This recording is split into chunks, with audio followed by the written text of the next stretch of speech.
Hey folks, Crazy Climber 80 here again, and this time we're going to look at a game called Ordyne, and this was created by Namco in 1988. It was released only in Japan, but there was a port of it for the PlayStation on the Namco Museum Volume 4 or 5, I can't remember which one.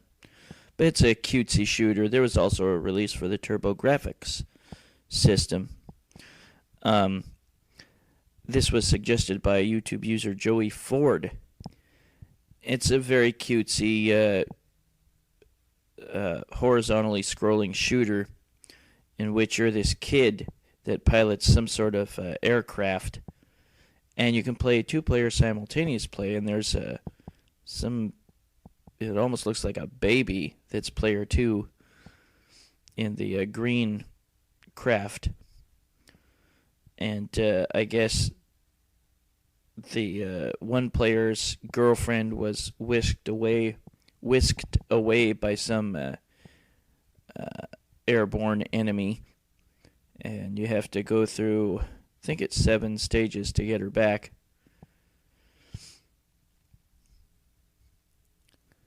But there's various weapons that you can pick up for power-ups, and those are acquired in a store, and the store will appear here and there. And if you destroy either certain enemies or certain groups of enemies, then you can collect money to spend at the store, and they are crystals. That's the currency. There's also another type of store that you can go into that will let you play a game where you can get more power-ups. And you can use the secondary button as a bomb, and you fire with the first button. So you defeat certain groups of enemies at the beginning, and you can get these little balloons that will give you crystals to spend in the store. And they could be like 500 or 1,000. Some rather large enemies might release several balloons. There's the store, it says in. Yokoso, which means welcome. And I'm going to choose the Vulcan. The Vulcan, it's rapid fire. You hold it down and it's a steady stream of shots. It has a lifespan, which is indicated by the bar in the first player's stock. Even if you don't use it, it'll lose life. So it's just timed how long you can use it. And once it's out, you just go back to your regular shot. And again, you can take out groups of enemies to collect the balloons that will give you extra crystals to spend at the shop. Right now, the enemy bullets aren't filling the screen, but later on it gets to be like an early example of bullet hell. Now we can choose between speed up, 3-way, or it's called like afterburner or something, and you shoot flames from the front and the back, which is kind of helpful. But again, this is just timed. After a certain amount of time, you'll lose it, which sucks. There is the first boss. It's not terribly difficult. Just shoot that central flame generator as much as you can, and you'll destroy the boss in no time, especially if you have a powered up weapon like I do. That can really cut down the time when you face a boss. I mean, the length of the battle. And you get a bonus for your crystals remaining. But you still keep your crystal count for the next stage. the hell are they saying? Now here is the other stage. This is Dream Company. You can win a prize by playing. And you select to push when it says push, and you stop the wheel. And I got what's called Summy, and it is actually the burner weapon, and you can choose to use it or you can choose not to use it. As I don't know why they have those names for the weapons. I mean, those nicknames. Summy, the hell.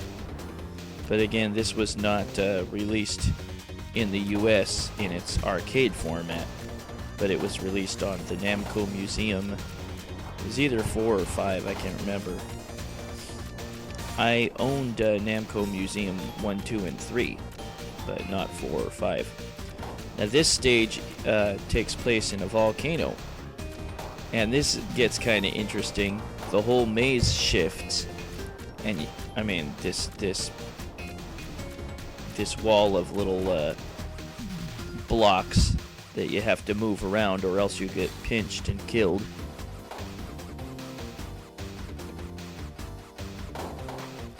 I didn't do particularly well on this game. I mean, it was able to pass the first level without any trouble, but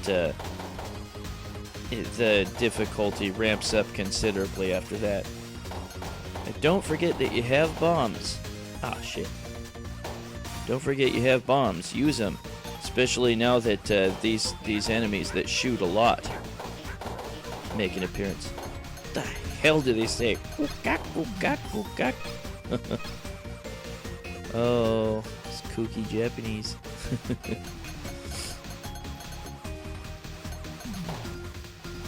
And there's an example of a monster that will release... Oops, I'm not going to make to this shot. They will release a whole lot of those crystal balloons. I was not ready for that thing to shoot at me. Yeah, I guess these yellow things will shoot at you. So look out for that. Yikes. And again, don't get pinched by the maze. Like that. Shit. You can continue. Oh, God, oh, God. God, that's kind of annoying. I screwed up. I didn't put in my name right. I accidentally put in S instead of R. So I was going to see if there's... In some of the shooters, you get a quote-unquote penalty for putting in the letters S-E-X, sex, and they change it to something else. Well, this is me with the homing missiles, which you can also get from the shop.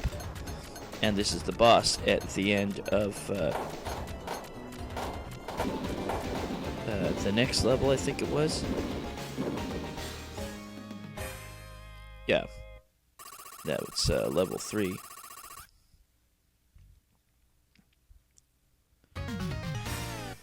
Now this is level 4. And it takes place in the ocean. And then here is the boss at the end. You have to watch out with this boss because it can pinch you in a corner and you'll be destroyed. But I put on invincibility, so screw it. There's a point where you have to face all the bosses again. Which was kind of a common ploy for a number of games in the later 80s, I think, maybe early 90s, where you have to face the old bosses again, and they're usually a little bit easier the next time around, and then you face the final boss. That's true here.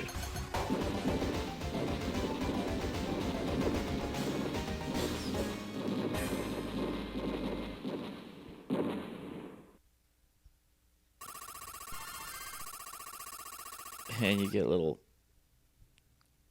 animated intermissions between the levels. And then here's level 5, and it's underwater again, and you can uncover hidden balloons from shootable walls. And there's these kind of frog-like enemies. Make a little boing sound as they hop around. They get to be a nuisance. And now it becomes kind of bullet hell. There, I got out of a store. And yeah, look at the bullets starting to fill the screen. Pretty annoying. You have to take those guys out real quick. Now here is the boss here. And he's just this big old mouth that spews out a whole bunch of... is that bubbles that bounce around on the screen? Very annoying. Yeah, the game's difficulty really starts to ramp up. This game can be deceptively difficult at times. Not just with the bullet hell, but, there, I beat him. But with the, ooh, get all those, crystal points I could get. But, with the way that the enemies move about trying to pinch you in a corner. And then here is the next level. And this boss is kind of cool, actually. It's just a giant ship that spins around. And it's kind of interesting. Pick off his cannons. Actually, I can't remember. Maybe that wasn't the boss. No, this is the boss. It's a giant turtle or something that turns into a buzzsaw. Yeah. You have to be careful not to get pinched. And it keeps shooting these spikes off of his buzzsaw, I guess. Kind of interesting, cutesy little game. I wasn't really crazy about it. Again, this was only... The arcade version was only released in Japan. But in the US, there were versions for the PlayStation on the Namco Museum series. And for the Turbo-Grafx. I think maybe both the Turbo-Grafx 16 and the PC or something. That's what it looks like if you choose not to play the game. What a pity. Goodbye. More groups of enemies, more crystals, or crystal-giving balloons. And that was the boss. You can also choose to buy an extra life. And there's the three-way again. And then that bag with a question mark on it is bomb stock. That makes your bomb stronger, I believe.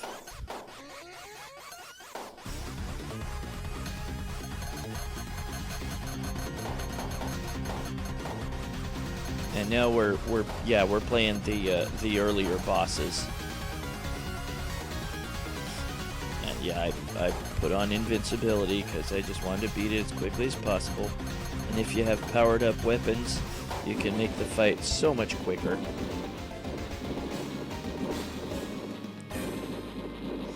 Yeah, that tortoise that we saw earlier, I believe that was the second boss that I didn't quite get to while I was playing earlier without the invincibility. There's the store again. You can also get a fire bomb or the homing missiles. Or no, that's wide range. Wide range for your bomb. We'll look at that in just a second. Yeah, that's what it's like. Ooh, look at all those balloons. I'm going to use them on this boss.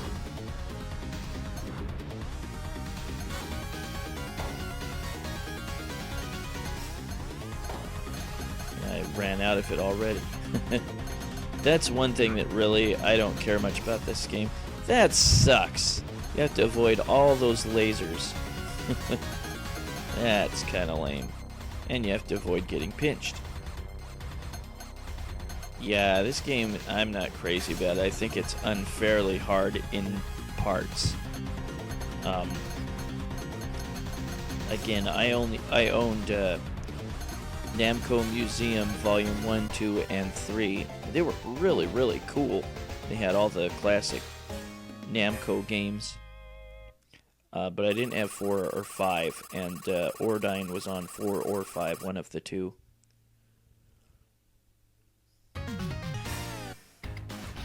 Now this is the final level.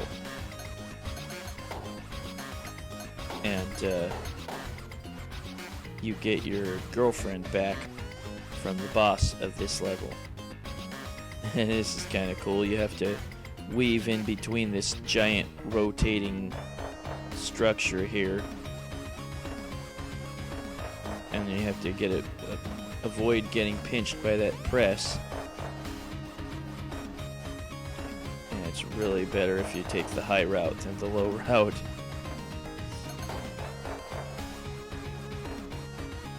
And then another rotating maze with buzzsaws. And it's kind of cool, you can shoot at those arrow signs and you can change the direction of which way the maze is going. There's arrows that will turn one way and arrows that will make it turn the other way. Yeah, one main thing to remember, don't forget you have bombs. We'll take the homing missiles this time. The homing missiles are so nice. Shoot, a lot of the weapons are really nice to have, but they just do not last very long. Ooh, look at all those balloons.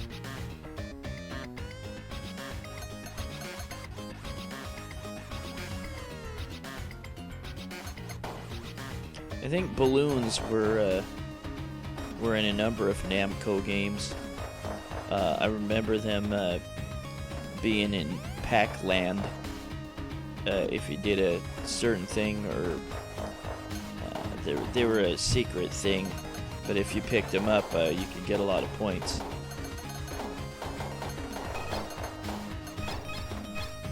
And who doesn't like balloons? Balloons are cool. And more buzzsaws, and this time we have these rotating hammers that you need to time your movement to get past. Of course, I still have invincibility on those annoying frog robot things. Guess the Japanese were big fans of Legos. There were 2 ROM sets of Ordyne. That giant K box, what's the K stand for? Moved really quick up and down.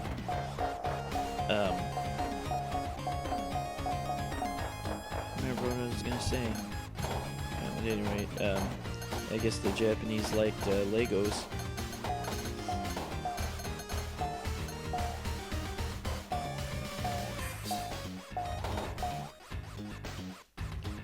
I'm glad those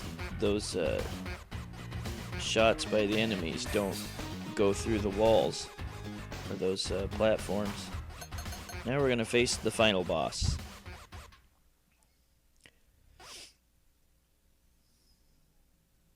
I hope you're all enjoying your weekend. I'm trying to get some pre-spring cleaning done.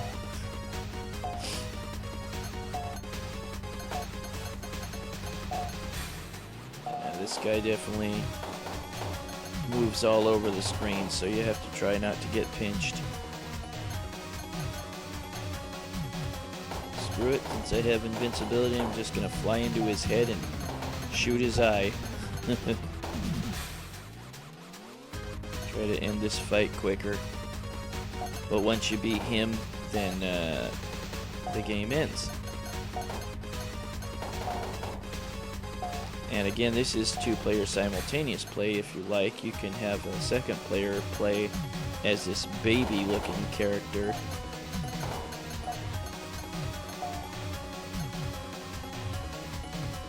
I don't know the background story of this game, or you know, what the story is about, who the kid is, and whether that baby thing is his brother or if it's his girlfriend's brother, or I don't know. And there she is, jumping up and down in the window. And the guy dies. He turns into the bad guy. He turns into an angel and flies off.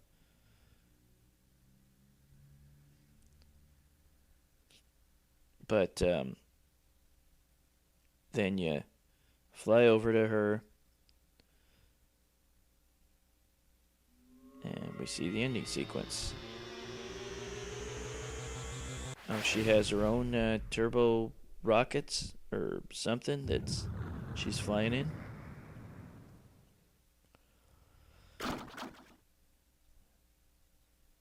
And that's the ending.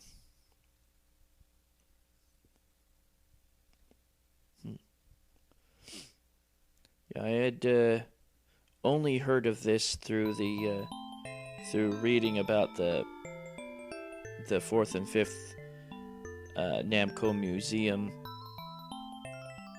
games for the PlayStation, but I owned 1, 2, and 3.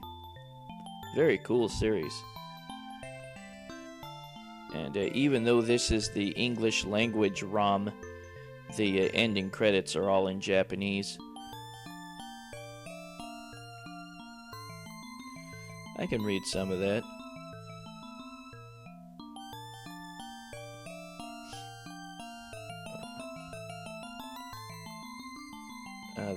The kanji, which is the more intricate writing, I can't read much of that at all. That's character design.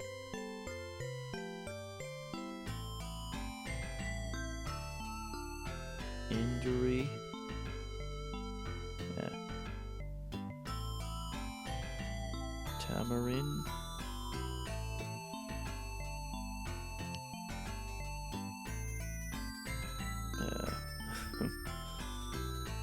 But the simplest writing is usually for foreign words. And this time I put in my letters correct.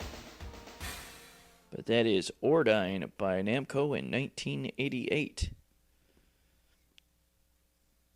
And this was requested by YouTube user Joey Ford. But that was Ordyne by Namco in 1988. Cutesy Japanese-only arcade horizontal scrolling shooter. Well, this is Crazy Climber 80 saying thanks for watching Ordyne by Namco in 1988. Now we'll catch you later with another video. See ya, folks. Bye-bye.